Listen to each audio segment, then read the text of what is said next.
When my neighbor, Delilah Thornburg, destroyed my mailbox for the 7th time in 2 months, I knew it was war. But here's what she didn't know. I was about to build her the mailbox of her nightmares. It was 6 a.m. I was stumbling outside in yesterday's work clothes, the acrid smell of diesel exhaust still hanging in the crisp morning air. My beautiful, handcrafted oak mailbox, my grandfather's design that I'd spent 3 weekends perfecting, was gone. In its place, wooden splinters were scattered across the wet asphalt like confetti after a tornado. My coffee mug slipped from my hand. The ceramic exploded against the concrete with that sharp crack that makes your teeth ache. Hot liquid burned my ankles, but the real heat was a furnace building in my chest.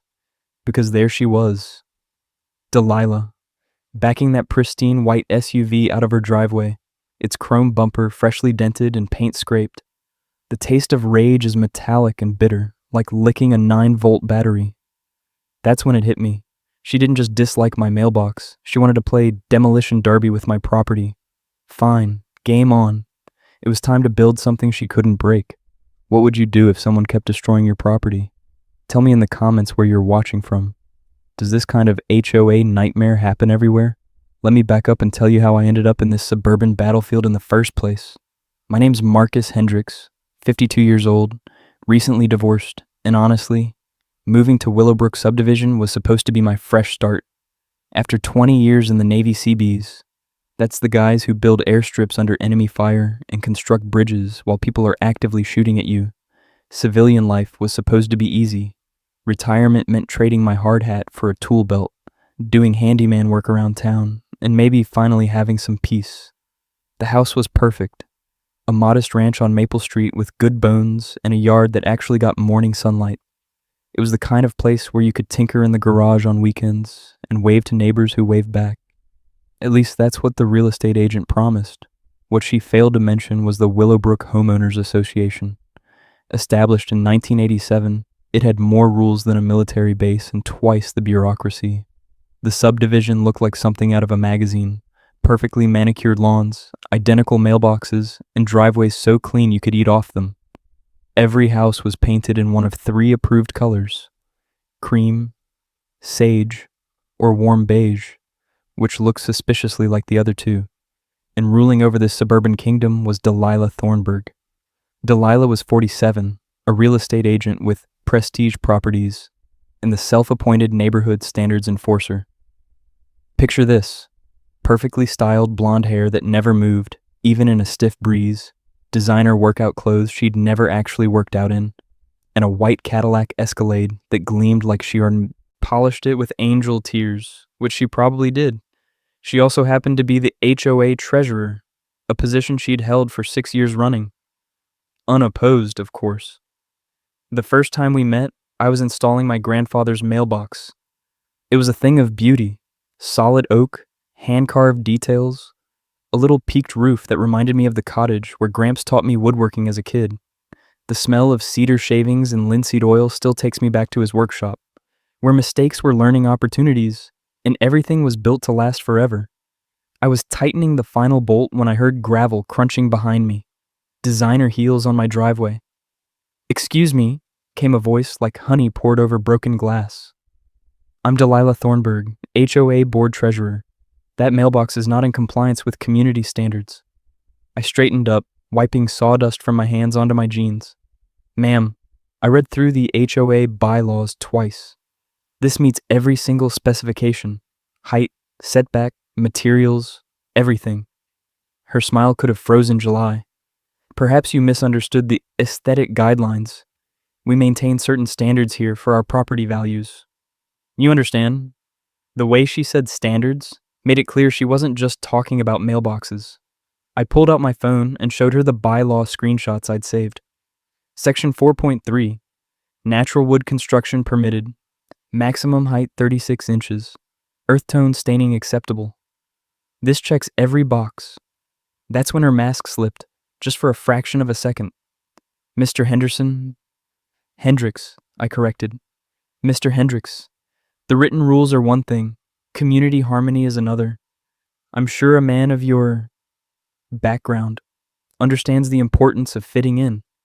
The way she paused before background told me she'd done her homework and didn't like what she found. Maybe it was my Navy discharge papers or my blue-collar profession that offended her white-collar sensibilities. "The mailbox stays," I said quietly. Her perfectly painted lips pursed into a thin line. "We'll see about that. Good day, Mr. Hendricks." She clip-clopped back to her Escalade, but not before taking 3 photos of my mailbox with her phone. The engine purred to life, one of those luxury engines that whispers, "money," and she glided away. That was Tuesday. By Friday morning, my mailbox looked like it had been hit by a freight train. The post was snapped in half, and wooden pieces were scattered across 2 yards. My flower bed, the one Gramps always said made a house a home, was torn up, with deep tire tracks cutting through the mulch. I called the police. Officer Jim Martinez showed up an hour later, a decent guy who actually seemed to care. But when I mentioned the HOA connection, his expression changed. "Look, Mr. Hendricks," he said, his notebook closing with a soft snap. "These neighborhood disputes, they get complicated. Unless you've got video evidence or a witness, it's just he said, she said." The cease and desist letter arrived on Monday.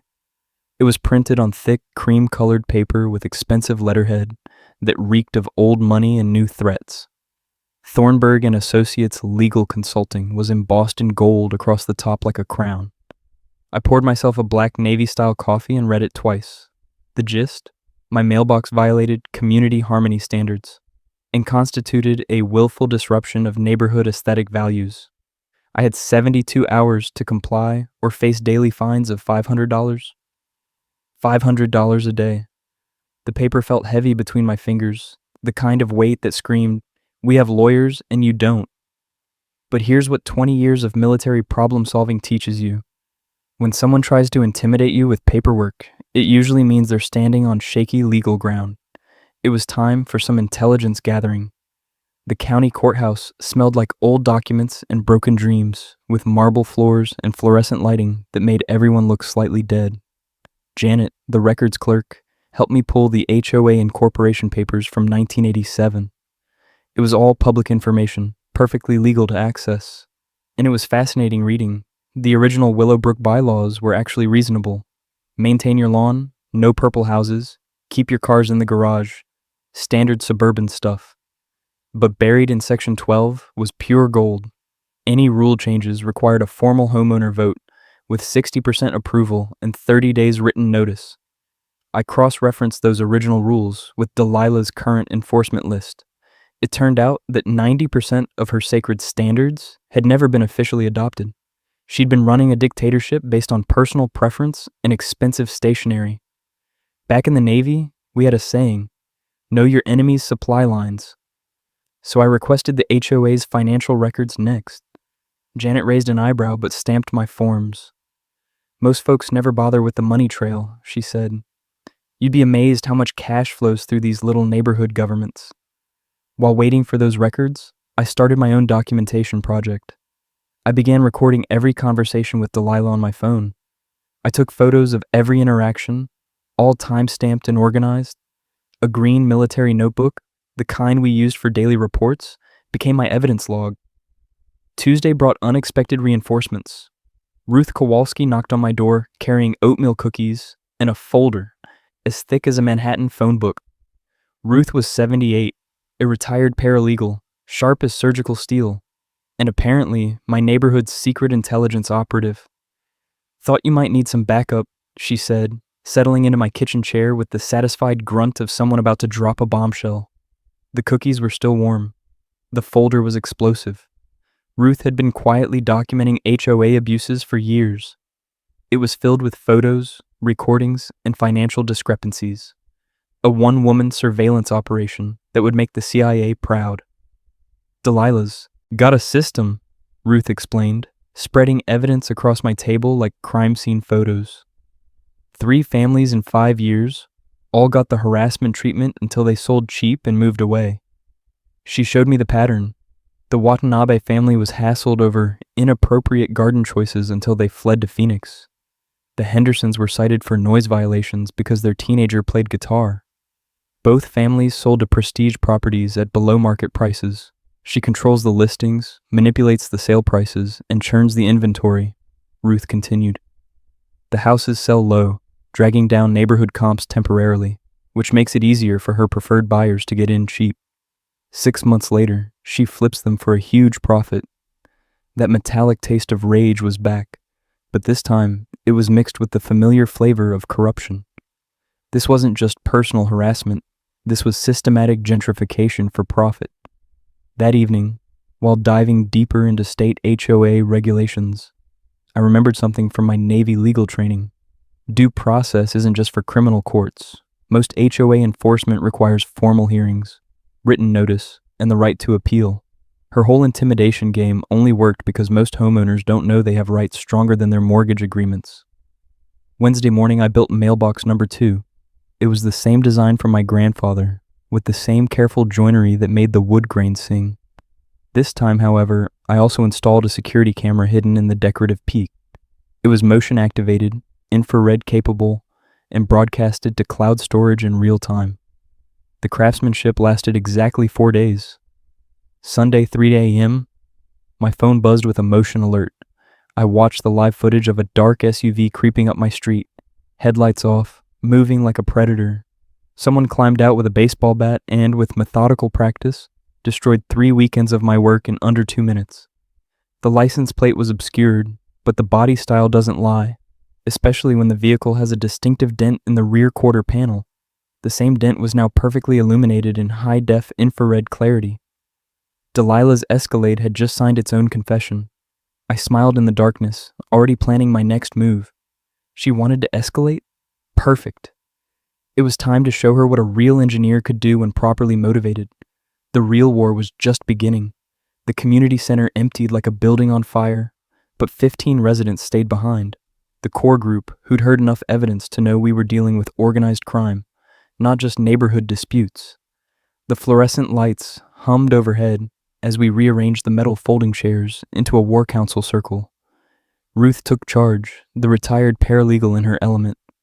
First things first, she said, her voice crisp and clear. We need to understand exactly what we're dealing with legally. This isn't just civil fraud anymore. We're looking at criminal conspiracy, embezzlement, and potentially federal mail fraud charges. Jorge pulled out his laptop, his fingers already flying across the keys. I can handle the digital evidence preservation. Everything we've recorded, photographed, or documented needs to be backed up in multiple secure locations before they realize how much we know. Mrs. Patterson, who had seemed like one of Delilah's supporters just an hour ago, leaned forward with steel in her voice. That woman cost me 3 friends who moved away after her harassment campaigns. I want to help however I can. Over the next 2 weeks, my garage became mission headquarters. The space smelled like coffee, determination, and the WD-40 from my workbench, where legal documents were spread across surfaces normally reserved for fixing lawnmowers. Ruth established herself as our legal strategist. Jorge handled the technical surveillance, and I coordinated with law enforcement and media contacts. Our first breakthrough came when Ruth discovered that the state attorney general's office had a dedicated HOA fraud task force. Apparently, we weren't the first community dealing with systematic corruption by its board members. Detective Sarah Morrison specializes in these cases, Ruth explained during one of our evening strategy sessions. She told me they've been tracking a pattern of HOA financial crimes across 3 counties, but they need communities willing to come forward with solid evidence. Jorge's technical skills proved invaluable for building our case. He'd installed a discreet network of cameras around the neighborhood, all legal, all on private property with homeowner permission, creating a surveillance web that documented every suspicious activity. Look at this, Jorge said one night, pulling up footage from the past month. Delilah has made 17 unscheduled visits to properties that later received violation notices. She's literally scouting for problems to create. But the real game changer was my steel mailbox project. 20 years of Navy engineering experience had taught me that the best defense is often an irresistible offense. If Delilah wanted to keep destroying mailboxes, I'd give her a target she couldn't resist and couldn't damage. The design process took me back to my CB days, when we built structures that could withstand everything from hurricanes to hostile fire. Marine-grade steel formed the core, welded with joints stronger than ship hulls. A decorative oak exterior would hide the steel infrastructure, making it look identical to my grandfather's original design. But the real innovation was the technology package Jorge helped me integrate. We're basically building the world's most sophisticated mailbox, Jorge explained as we worked in my garage, the smell of cutting oil and hot electronics filling the air. It had motion sensors, high-definition cameras with night vision, impact detectors that would automatically alert the police, and GPS tracking devices hidden in false compartments. The technical specifications read like military hardware: pressure sensors calibrated to detect sledgehammer impacts, cameras with 4K resolution, and a cellular connection that bypassed local internet to prevent tampering. More importantly, the mailbox would be completely legal under the original HOA bylaws. It had the same dimensions, the same setback, and the same oak exterior finish. Delilah would have no grounds for a violation notice, but she'd be unable to resist the challenge. "It's a trap," Ruth observed, watching me weld the steel frame together, the bright arc of the torch casting dancing shadows across the garage walls. "You're giving her exactly what she wants, a target, while making it impossible for her to succeed." Meanwhile, our community organizing efforts gained momentum. Mrs. Patterson became our neighborhood coordinator, quietly building a network of residents who'd been victims of Delilah's schemes over the years. Each conversation revealed more evidence of systematic harassment and targeted discrimination. Detective Morrison helped us understand the legal framework we were building. HOA board members have a fiduciary duty to their community members, she explained during our formal interview. When they use their position for personal financial gain, that's not just a civil violation, it's criminal fraud. She outlined the charges we could potentially support: embezzlement, conspiracy, mail fraud, and even civil rights violations for the discriminatory enforcement patterns. "The key is proving intent," Morrison continued. "We need evidence that this wasn't just poor judgment, but deliberate criminal activity." That evidence was mounting daily. Jorge's surveillance network captured everything. Ruth's financial analysis revealed damning payment patterns. My steel mailbox was nearly complete, a monument to engineering overkill that would serve as the perfect bait. Everything was falling into place for the final confrontation. Detective Morrison's revelation changed the entire battlefield, but Delilah didn't know the federal net was closing around her, which made her final gambit both predictable and catastrophically stupid. On Thursday morning, I woke to the sound of heavy machinery rumbling down Maple Street. Through my bedroom window, I watched a convoy approach, Delilah's white Escalade leading 2 commercial trucks, a tree service company, and what looked like a demolition crew. The metallic taste of adrenaline flooded my mouth as I grabbed my phone and started recording. Jorge's surveillance system had already triggered alerts, automatically uploading live footage to our secure cloud storage.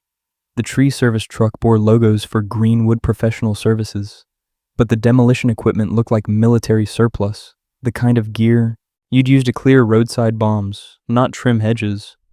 Delilah climbed out of her Escalade, wearing designer work clothes that had never seen actual work, clipboard in hand. Behind her emerged 3 men who moved with the casual violence of people comfortable breaking things for money.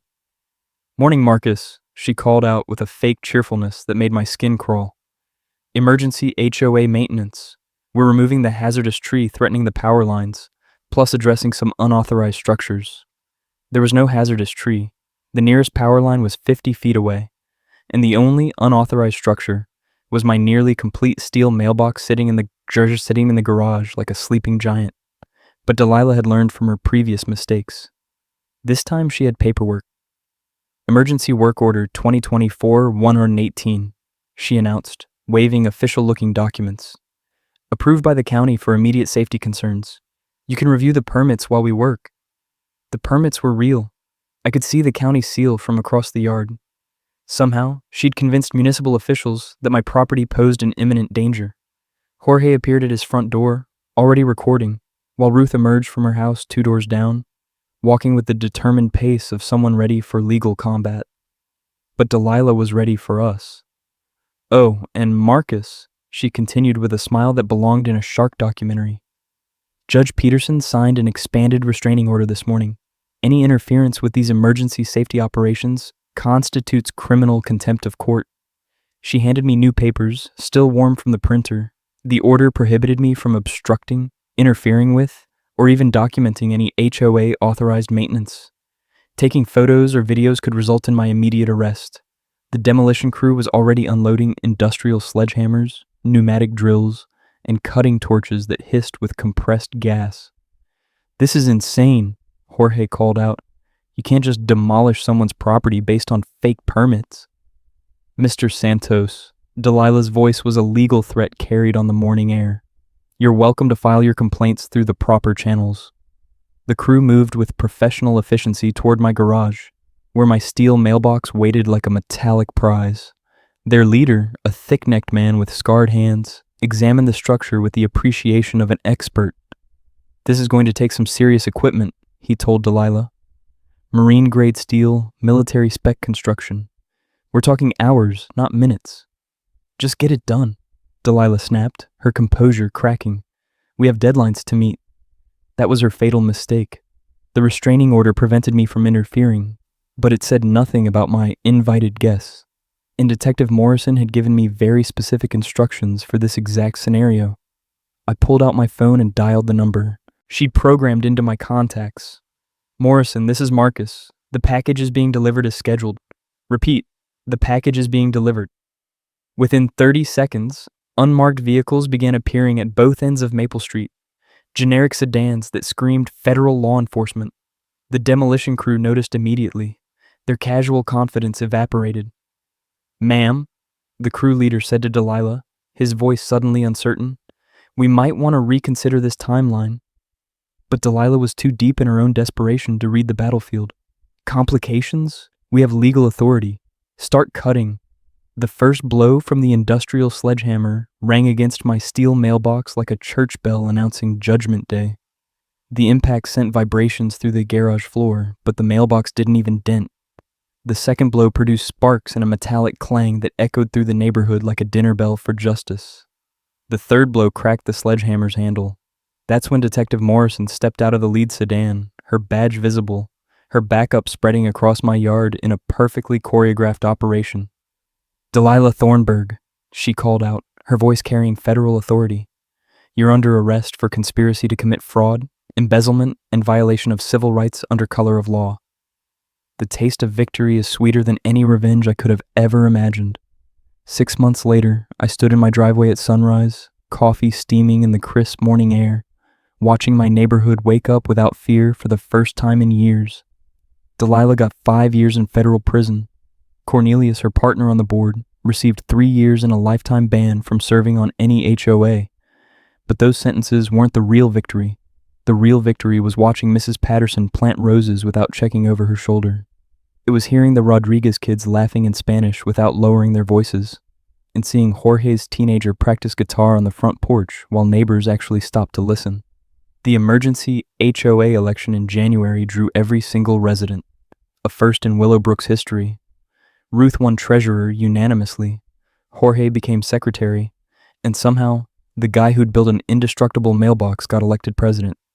Our first act was to publicly burn Delilah's 30-page rulebook and replace it with 3 pages of reasonable guidelines that actual humans had helped write. The recovered money, $47,000 in embezzled funds, plus another $23,000 in fraudulent fines, created the Willowbrook Community Justice Scholarship. Every year, we sent a local kid to law school with one mission: fight HOA abuse and protect homeowner rights. Maria Santos, Jorge's daughter, was our first recipient. Watching her accept that scholarship made my chest tight with a pride I hadn't felt since my days in the service. My steel mailbox became our unofficial monument. Neighbors, call it Fort Knox on Maple, use it for directions, and bring visiting relatives to take photos. The city tourism board even listed it as a local point of interest, which still makes me laugh every time I check my mail. But the healing, that's what really mattered. May brought our first Willowbrook Unity Day, centered around my ridiculous mailbox. We had food trucks, live music, and a smash-your-own mailbox booth, where kids and adults destroyed cardboard replicas with foam hammers. We raised another $12,000 for the scholarship fund. The stress I'd carried for months without realizing it, that constant metallic taste of adrenaline, the way my shoulders never fully relaxed, was finally gone. My garage smells like sawdust and linseed oil again, like my Gramps' workshop instead of a battle station. But the sweetest vindication came from an unexpected source. Property values. 6 months post-Delilah. Willowbrook home values increased by 18%, the highest growth in the county. It turns out people actually want to live where they don't have to fear their own government.